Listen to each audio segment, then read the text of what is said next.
were all feeling. Okay, and you have to understand too, that upper end was really feeling it, okay? So Burlington was down 37%, Flamborough and Water down 30%, Ancaster 25%, another wealth market. Now we'll go to this side. Stony Creek 6%, Glanbrook 13%, Haldeman 15%, Grimsby, and then you can see the mountain and all of Hamilton. On an average of, let's say, well, Hamilton West, again, that higher end, I come up with $550,000 down payment. Okay? And in Hamilton, Burlington, 150. So think about it too, this is Hamilton and Burlington, so it's Burlington prices. So if it was East Hamilton, you need like maybe 5,000. The only employment that we're going to be off on or down on is education. So Brantford only needs an income, a household income of $90,000 to afford the average price. So it's 1 out of every 3 Brantfordonians, is that what it would be? Brantfordites that can afford to do that. Okay. If we move over to St. Catharines, it's 27%, and it's 100,000. Hamilton, Burlington, it's 125, and it's about 25%. And GTA, it's 150 and 19. Comes down. GTA are much higher, but we're kind of catching up. We're starting to see, okay, Houston, we got a problem. And then Q3, everybody said, oh no, we're not going to sell at this point. Let's lay off, and we were only up about 7%. So we're already starting to see we're around the corner on this one. Okay, next slide. So this is the average price that they're talking about. Currently, it's $550. They're talking about a $535 to $585. So those people that are waiting in January for prices to drop, I don't know. I could be wrong, but I don't see it. Like I said, I think it's going to be this push from the bottom because we're going to have a lot of demand in that lower end. Okay, and there's going to be a wait and see. And I don't think the stress test is going to be as stressful as people make it. Top markets in Ontario. Okay, so Barrie is about 39%. So GTA 39% lower is Barrie. And you got to remember, Barrie and Hamilton are equidistant apart from the GTA. Hamilton is minus 28% to 33%. So the 33% would probably be the Hamilton number, and the 28% would probably be the Burlington number. Okay, does that make sense? If you have any investors that have properties, I think 2018 is going to be pretty amazing, and the guys that are going to be taking possession in 2018 and have rental stock will do very, very well because we got a long way to go in terms of that vacancy rate. Okay, now the big one here is 56% is one person. Again, another big market. Okay, either single women. Single women millennials, single women seniors, and single men seniors too as well. So that's a huge part of the market that you're going to see next year. Okay? Months of inventory or absorption rate is. So you take the amount of sales in October, okay, and you divide it by what's currently listed.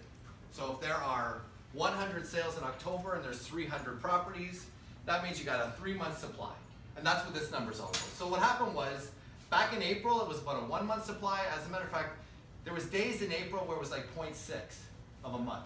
It was pretty vibrant, right? So then it went to 2.2, really quickly, 3.3. Now we've got 3 months, so now you can start to see, again, we are starting to turn the corner in terms of absorption rate.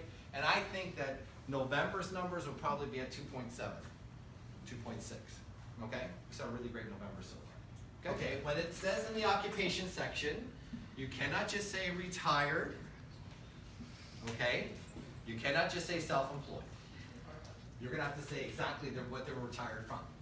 Retired teacher, okay? Be self-employed. You have to put it in. No, seriously, they want to know. They're going to be cross-checking databases. That's the whole idea. Okay, we'll get a large fine. If bank and mom and dad write the check for the deposit, you're going to have to do a full-on FinTrack form for them, okay? And if it's a corporation that does the deposit, full on, and you're going to have to get the articles of incorporation. Okay? Zero tolerance on that one. Okay? Got it? Okay. Next. We're in the age of the self-educated consumer. They are going to our websites and all that online presence before they're talking to us. First thing, usefulness of information sources. Online website, no surprise here. Real estate agent, we're number 2. Okay? Okay, fair enough. Mobile or tablet search device is number 3. Soon to be probably number 2. So again, we've done it as a company. We've looked at all of our online stuff, and we're all nice and mobile. So internet is now 49%, down from 51%, and real estate agent is down 31 from 34%. Okay, now, if anybody wants to know where most of the slack was picked up, it was new builds. In the US, there was a lot of new builds, and that got spill over to the resale market, same with here. People would visit a new site and they'd spill over. But this is like, we're consistently losing, from 48 to 31%. Just something to keep in mind. Okay, next. Now, that is showing your strategy of, look, we know that they're in the internet, so this is what we're doing on social media, this is what we're doing on our websites, mobile, and all that kind of stuff to attract people to your home, because we know that. Okay, next. Now, value of website features. Okay, photos, no, this is nothing earth-shattering. Detailed information about properties, absolutely. Floor plans. Floor plans never made it this high in the list, ever. Okay, it's even beating virtual tours. Consumers want floor plans, and the reason is this. Floor plans, you can take them, you can start putting furniture in them, there's a lot of apps and things with a mobile application, never been seen. Look at the numbers for found page on a mobile application. So you have to have some sort of mobile site. That's what we've done, Real Hoods, Real Intro, it's very mobile friendly, okay?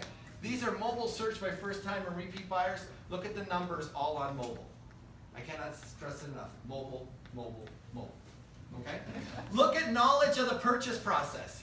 It's neck and neck with responsiveness. Now, I remember some crazy guy standing up here at the front of this room saying, content, content, content. Content, content, content. And what is it? Should be the process, the buying process, right? How many of you guys have videos on the buying process? How many of you guys write stuff about buying in this market, or what's happening in the stress test, or whatever? How many of you guys have those nice little videos in your arsenal that you posted on LinkedIn, Facebook? Responsiveness, I got 24-hour paging. You know the picture where you have it like this? I'm available 24 hours. They love it. Consumers love that picture. I'm kidding. Now, we started this journey around April 25th.